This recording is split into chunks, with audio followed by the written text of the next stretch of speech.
the e-franchisee for big brands in online marketplaces, recently raised $30 million or around 1.5 billion pesos in capital in its Series B funding round from logistics firm Fast Group, global private equity firm CVC Capital Partners, and Navigar. Steve C., founder and CEO of Great Deals, thank you so much for joining us this morning. I know you're very busy. Thank you for saying yes. Hi, Michelle. Hello to all the viewers. It's a pleasure to be with here in Market Edge. Okay, so Steve, 1.4 billion in fresh capital. Where does that, number one, put your valuation today, and what can it do for Great Deals? So in terms of valuation, I think we've grown a lot. And I don't know if I'm allowed to share the valuation of the company right now, but in terms of proceeds, there are a lot of things that we can do with the proceeds that we're Number one is we're spearheading instant commerce here in the Philippines, because we're creating a network of micro-fulfillment centers that will be able for customers to buy things online and deliver it into their doorstep in just 1 hour. So that's one of the things that we're spearheading instant commerce, because number one concern for Philippine e-commerce is the challenge of the logistic play. You know, we have thousands of islands and shipping fees are quite expensive. But with this network of micro-fulfillment centers, we'll be able to bring down shipping fees and also speed up deliveries to our consumers. Bring down shipping fees by how much, and speed up delivery by how? Speed up delivery to 1 hour. How about the shipping fees? For the typical shipping fees, for example, most of the time right now from Manila to Cebu, it costs around 100 pesos plus. It's going to be cut into half, 50 pesos. Wow, okay. Because we're building up regional warehouses so that the products will be coming from the regions already. Yeah. How many fulfillment centers are you planning to build over the next 12 months, perhaps? Yeah, in the up to 3 years, we're looking at 100 to 120 micro-fulfillment centers. Wow, okay. We're also building one of the state-of-the-art, fully automated mega-fulfillment centers in Bulacan, which will house around 70,000 square meter of fully automated robotics fulfillment center that will be able to fulfill around 1 million orders a day. Wow, 1 million orders a day. This is going to be on top of the 40,000 square meters of warehouse space that you currently have. Yes, that's for our expansion, for medium-term expansion for 2023. Okay, As Filipinos are really consumer-driven, you know, we buy a lot online, so we're preparing for that capabilities for us to be able to serve our Filipino people. And how deep will the partnership with Fast Logistics go? Because they're into logistics. Will there be some special arrangements for deliveries? Will they be making perhaps some segment of the delivery for you? Most of the time it's going to be first mile. We're topping them for our first mile delivery and for our warehousing capabilities with Fast. Okay. COVID-19 has been a great accelerator for e-commerce. We get it. But when you've got sales happening almost every month, I'm waiting for 6/6, one is starting to think, are these e-commerce events losing luster?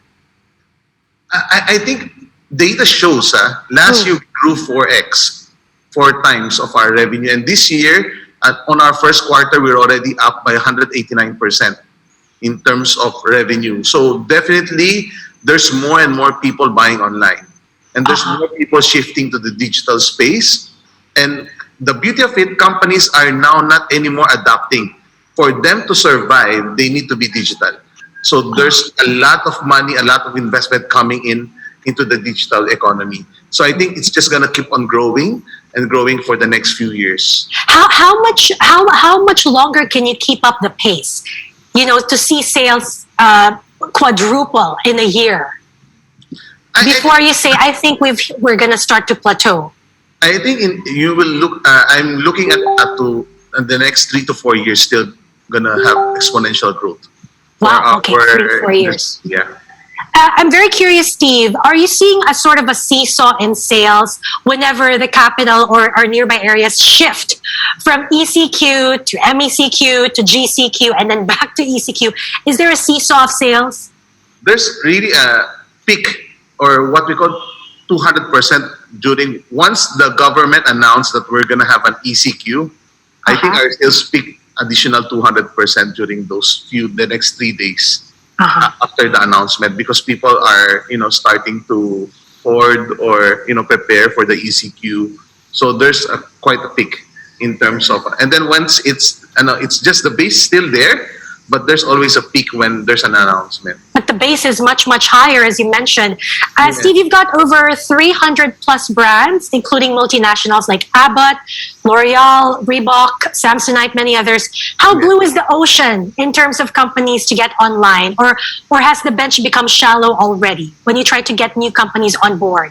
I think right now there's still a lot of companies trying to go digital, and our concern is not if we can be able. Our concern is more of, do we have enough capacity to take care of all of them right now? So that's the real.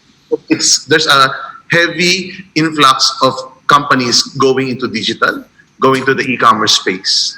Because I know that you offer your brands an end-to-end sort of service, right? You do the warehousing, the inventory, the marketing, even the production shots, the shoots, digital content, the digital online content. shop creation, data analytics, warehousing, fulfillment, and even customer service. Okay, Everything for them. very bullish future for you guys. Are you planning to add to your manpower? I know you've got around 500 plus employees right now. Yes, so we'll end up at around 800 for this year. Wow, okay. And we're that's hiring. for how. Okay, so good news for those who are watching. But that's already considering that, your mega warehouse will be fully automated. That's already considered, right? Yes, definitely. Okay, I know that you have grand plans of going regional. Which country would be first on your list, and how soon? So most probably in 12 to 18 months, we would like to venture to Indonesia, Vietnam, and Malaysia. Okay. That's our three countries that we're targeting to go regional. And why these three countries? I think it's the ASEAN play, Southeast Asia play. Mhm. So that's where we're going in right now. Easily for Vietnam and Indonesia, they have a robust e-commerce space, and I think it's still fragmented. So we still have a chance to be able to get market shares there, and even Malaysia also. Okay. And when you talk about the future, it's one thing to sell physical goods digitally, which is what you do. But what about selling digital goods and accepting digital money for them? All the craze about the cryptocurrencies, NFTs, digital collectibles. Do you see great deals eventually dabbling into these things anytime soon? Definitely, how I see it is this is the future trend. This is money 2.0. This is digital gold.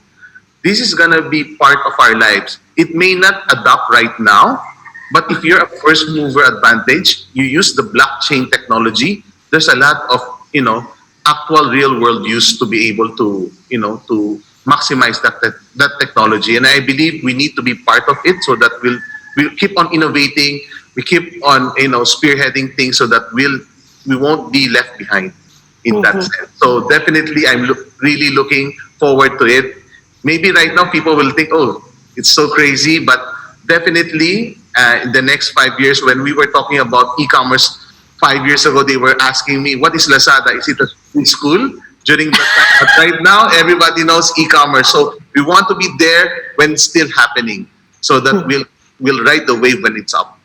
And final question, Steve. I introduced you earlier to our guest, Ed Francisco, who helps a lot of these companies when they plan to go public. I guess you're raising a lot of money right now, Series A, B, and I think C funding soon.